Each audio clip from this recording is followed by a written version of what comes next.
Okay, so this will be the second recording, and as you can see, the active scan and also the first test. Actually, I think the first test did fail at some points. Okay, no, I think it went pretty much cool. Just retrying failed.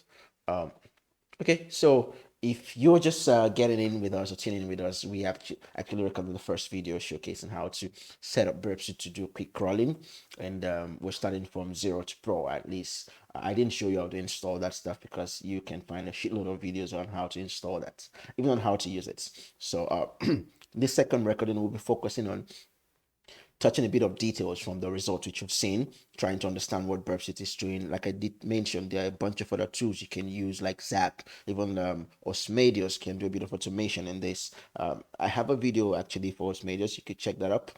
But we're looking at Burpsit specifically because I want to show the power that Burpsit brings to your pen testers now.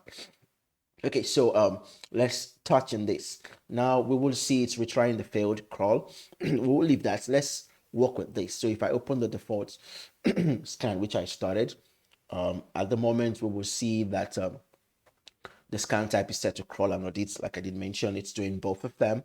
And the scope, we set the test PHP vonweb.com. Again, I warn, don't go do this on a website you don't have permission to, because again, you can get yourself in troubles, and don't come calling me anyways.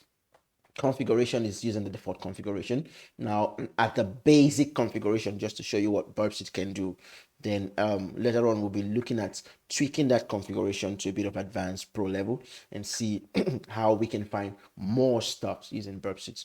The requests that were sent are about 4,785, errors about 30, pretty much fine or fair enough. We can actually go into this to see a bit more details as to the way the configuration had been used in the default state. Okay, but I'm not going to be touching that. Now, the audit item, let's look at that. We will see the host. Again, the host is just one host, which is the testphpvonweb.com. But again, we will see the unique URL that it had attempted, starting from the root path all the way to a bunch of other paths. We can see as many as it can find within this web application. We've got the Ajax index PHP, we've got the add SWF, we've got the PHP artist PHP, we've got the cards, we've got the categories, we've got the disclaimer, we've got the guest book, we've got a bunch of more stuff. Even the login. In each of these, I can actually click to see what it looks like in terms of the base request and the response that was received from the server. So we will see for this, the base request is just the basic get requests, which we can actually analyze. If you can see what I'm actually doing here, I can analyze what it looks like to my left. In terms of the request header, I can see what they look like, the response header as well. Then the request attributes, I can look at them as well. For this, it's just a get request. Okay, the response we will see is a 200. Okay, obviously, that's the root path. We expect that we should be able to browse the root path of a website, which is where you find the index.php file or index.html file that will be served to the user. Okay, so we are able to see this. It's fine, no problem. We see it's powered by PHP. We see the version. Now, speaking about vulnerabilities, I want to start looking at this version numbers and trying to do a bit of digging or research. If I want to maybe exploit, maybe I have initial access and I want to for exploits with this version, trust me, I can grab this version and use search exploits pointing to this PHP version. I think I've showcased that. I won't be touching that here. We will see a shitload of already CVs available for this version of PHP, but that's up for you to go do on your own. Now we can look into details if there's anything important here, but obviously nothing here for me. So I'm going to close this. I will try the next one, or maybe I look for something that is more. Oh, let's see the login. We found one critical within the login. So let's see what happened. So this is the login, the PHP page.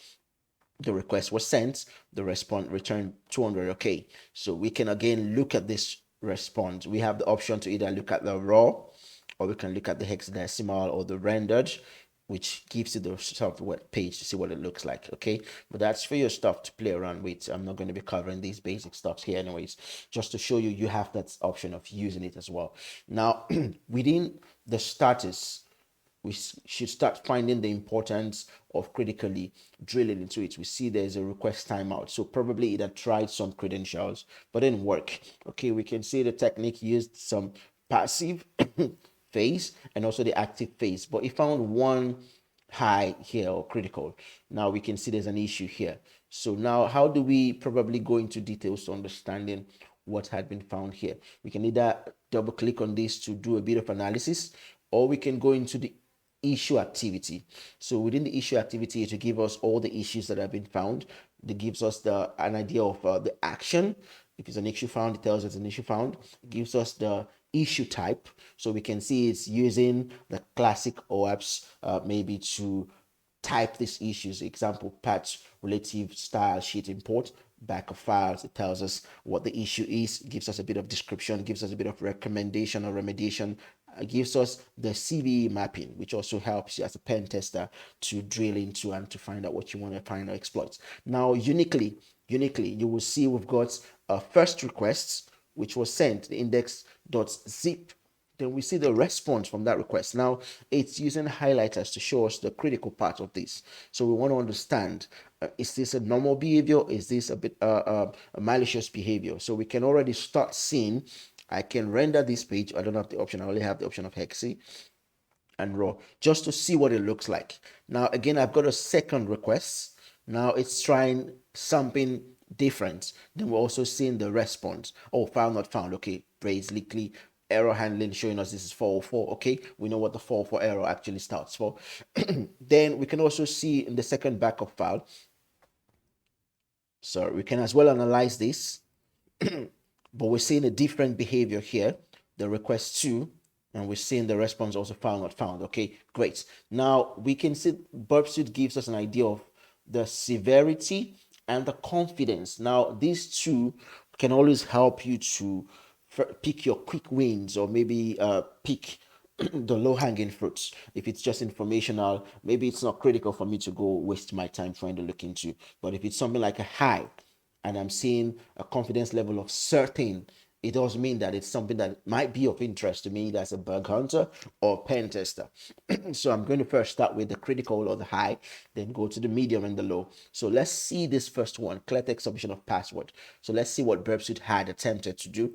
In the requests, we see what we have. In the response, we see what we have. So if I double click on this again, I can see the basic bare minimum request that was sent in the response. But why will it tag this as submitting clear text password? So probably some form of sniffing would have been done in the background to attempt some password and see how they are being passed into the request. Hence, they are being passed as clear text. Obviously, it's flagging that to me. It does mean that I can man in the middle, maybe someone visiting this web application, and collect their credential and use that to do some useful stuff for me. Another one here is the flash cross domain policy. Again, we can see right there on the page, and we can see the response again. We can see pretty much not good at all. Because it's using the wildcard asterisk to actually allow access from domain any to port any. This is pretty much bad, not good. Okay, so still looking at this within the events, we can see it stopped there. Then also login, we can see, oh, that was logged. But something unique I want to show here before I stop this video. I'm going to go into the targets. Now you will see right in the targets, we have a sitemap. We also have a scope, which is what we've defined. We can exclude or include here within our scope. Issue definitions as well. We can use this to track what we're seeing, to give a clear detailed description. Let's say you had to make a report. This can actually help you enrich your report in terms of what you found, and a clear description and a remediation that actually is industry standard.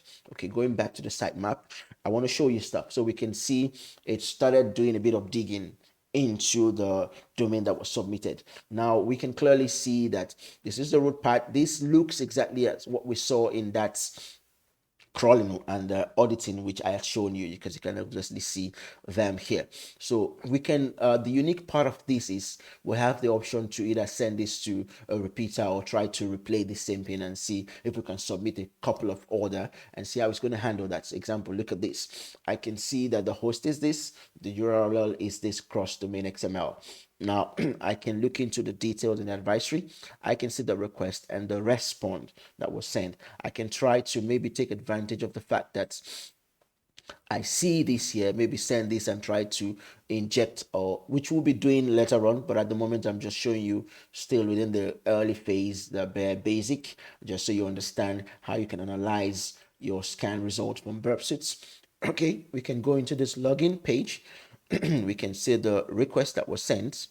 Now, if you look at this, you can see tests, then %2f tests. If you do remember when I was configuring, I'd use the default username and password of test and test. So we can see Burp Suits created a request and set the cookie as the default username and password.